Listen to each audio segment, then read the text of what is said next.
Peter Obi quietly hosted state chairman of the African Democratic Congress (ADC) at the Obedient Movement headquarters in Abuja, a meeting that is already stirring political curiosity across opposition circles. Though it was kept low-key, the gathering is significant. It signals Obi's continued behind-the-scenes engagement with emerging coalition partners and grassroots political structures ahead of broader opposition realignment. The presence of the ADC state chairman suggests more than a courtesy visit. It points to strategic consultations on party organizations and the future direction of opposition politics in Nigeria. Sources indicate the discussions was centered around strengthening party structures at state level and the role of discipline and internal democracy in coalition politics. Youth participation and grassroots mobilization was also discussed, and the need for a credible alternative to the ruling party. True to form, Obi avoided publicity, reinforcing his preference for quiet political engineering rather than headline-driven politics. However, in Nigeria's charged political atmosphere, silence often speaks louder than press conferences. For ADC, the meeting elevates its profile within the opposition ecosystem, and for Obi, it also reinforces perception that he is positioning himself as a consensus figure, one who engages multiple platforms without overtly declaring intentions. Meanwhile, Atiku Abubakar has a long-standing reputation when he was in PDP, fairly or otherwise, for using financial inducements to influence delegates during his time in the PDP.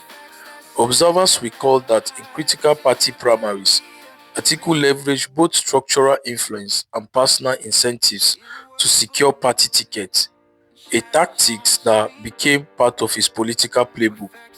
Now, with ADC state chairman in Abuja, many people see him attempting to replicate the same strategy, cutting party leaders early, consolidating influence, and positioning himself to dominate any delegate-based decision-making in a coalition. These are the same delegate bribery politics that hollowed out the PDP from within. What destroyed the PDP was not opposition strength, but internal monetization of power. The emerging ADC-led coalition must tread carefully. The tactics that weakened and eventually destabilized the PDP, which is monetized primaries, delegate inducement, and transactional power deals, cannot be allowed to resurface under a new banner. This caution is even more critical now that zoning, by logic and equity, points to the south. After 8 years of Northern presidency, any coalition that ignores zoning reality risks legitimacy problems, internal backlash, and loss of public goodwill, particularly among Southern voters who already feel politically shortchanged. Allowing a familiar Northern-dominated, money-driven playbook to override zoning sensibilities would not only repeat PDP's mistake but also fracture the coalition before it matures. Peter Obi, by contrast, remains cautious. His engagement with the ADC chairman was quiet and discreet, reflecting his wariness of transactional politics and his preference for credibility, trust, and consensus over inducement. In essence, Atiku's approach is delegate-driven transactional and historically linked to monetary influence. Obi's approach is careful, low-key, and trust-oriented, avoiding premature alignment or cash-driven contest. The difference underscores a larger dynamic in Nigerian opposition politics, which is ambition versus caution, number versus narrative, and money versus movement.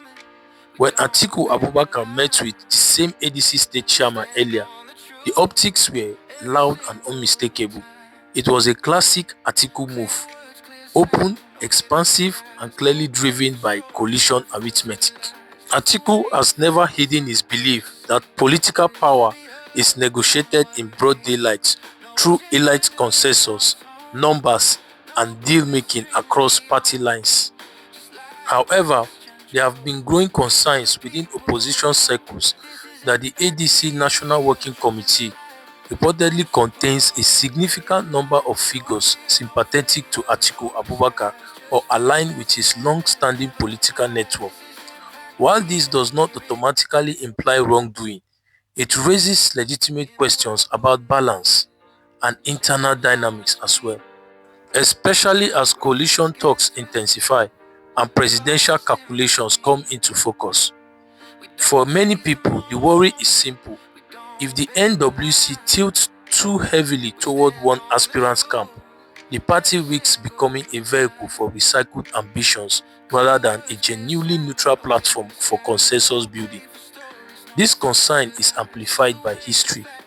Many Nigerians still associate Atiku's political machinery with delegate-heavy transactional politics, the same approach widely blamed for weakening the PDP over time. Please, before we continue, I want to make a passionate appeal. 96% of people who watch Impact Media are not subscribed to this channel, only 3.7%. Please subscribe, like and share the video. When you do that, it helps YouTube push this content to other people. Please help Impact Media to grow. Thank you. Let's be honest, the delegate system has become a cancer eating up Nigeria's democracy. In theory, delegates are meant to represent the will of party members, but in reality, the system has been hijacked by money and backroom deals. Often fewer than 1,000 end up deciding the fate of millions of voters.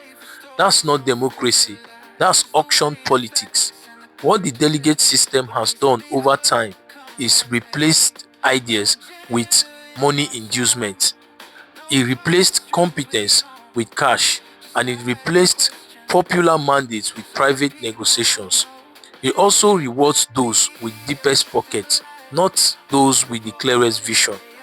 It sidelines young people, grassroots members, and also ordinary party faithful, while empowering godfathers and political merchants.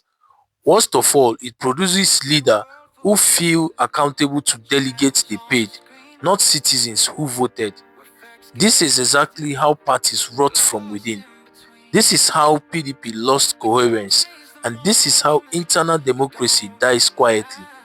That's why the anxiety around ADC is real. If a coalition that promises new politics in quotes simply inherits the same delegate-driven, money-fueled machinery, then nothing has changed, only the logo. Nigerians are not angry because politics exists. They are angry because their voices don't count until election day, and even then, sometimes not at all. Any coalition serious about reform must confront this truth. You cannot build a new Nigeria using a system that systematically excludes Nigerians. More so, in a system dominated by pre-election vote buying and delegate monetization, many politicians enter office already indebted, not to voters, but to godfathers, financiers, party power brokers, and delegates they had to settle to get the ticket. So once in office, priorities shift. Instead of asking, what did I promise the people? They ask, who must I pay back? Which structure must I maintain? How do I recover campaign expenses? That's why budgets become instruments of patronage. Appointments becomes reward to loyalty, not competence. Public projects are abandoned or inflated. Governance takes a backseat to political survival.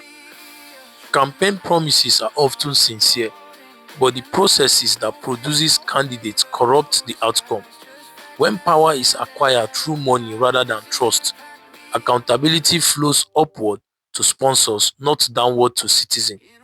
And that is why Peter Obi's meeting with the ADC chairman was significant.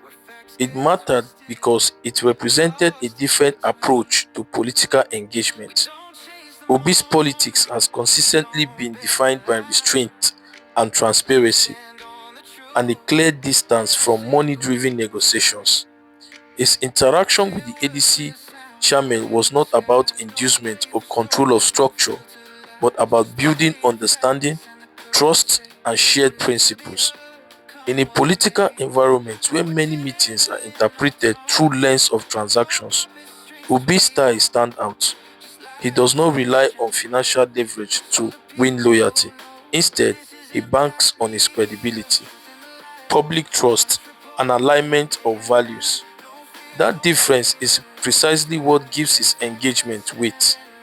In a system fatigued by money politics, Obi's approach reassures many supporters that another way is possible, one where dialogue precedes deal and integrity precedes ambition.